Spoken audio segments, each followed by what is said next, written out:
Since President Biden took office, we've made a lot of progress together on our shared priorities.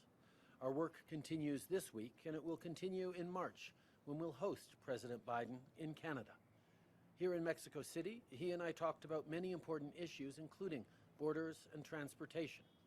Yesterday, we announced a new process that will restore and strengthen the capacity to process Nexus traveler cards. The new process will reduce wait times and address backlogs.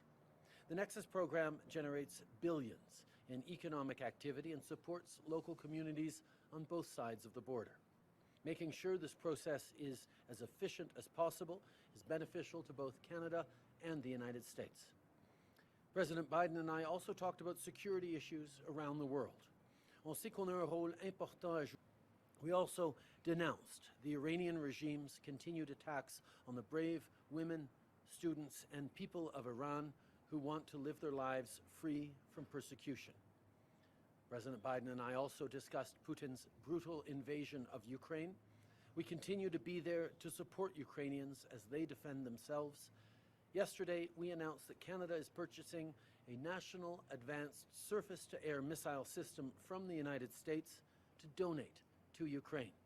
This military aid will help Ukraine strengthen its air defense systems and protect civilians.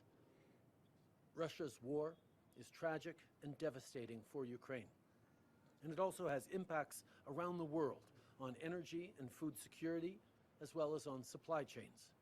With President López Obrador and with President Biden, we all agree that it's essential to continue working together as reliable partners to strengthen our supply chains. This week, I also had many meetings with CEOs and business leaders from Mexico and the United States. I made it clear that Canada is a great place to invest. We have critical and valuable resources, we have the stability that makes us a reliable partner, and we have a skilled, educated, and ambitious workforce. Canada is rapidly becoming the reliable energy and tech supplier a net zero world will need, and business leaders and partners are noticing it. For example, Canada has gone up from 5th in the world to 2nd when it comes to the battery supply chain. Critical minerals are essential to build batteries and electric vehicles, but also laptops, smartphones, and the semiconductors that they need. With Mexico and the United States this week, we launched the North American Alliance for Semiconductor Supply Resilience. This will help our governments work with industry to identify opportunities, increase investment, and strengthen and expand semiconductor supply chains within North America. This continent should and will be at the forefront of global innovation and sustainability, and more collaboration will continue to be the key to our success. Pendant qu'on continue notre travail with President López Obrador, we created the Canada-Mexico Action Plan. This is our shared vision to build more prosperous, sustainable, safe, and equitable societies. The plan includes initiatives to advance gender equality and women's rights.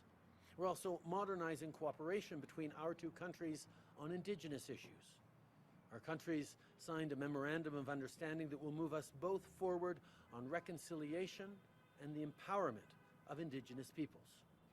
Whether it's growing the economy and making sure no one is left behind, creating good jobs for the middle class, protecting our environment, strengthening our supply chains, empowering people, or standing up for democracy, Canada will always step up and partner with Mexico and the United States. Je veux remercier encore une fois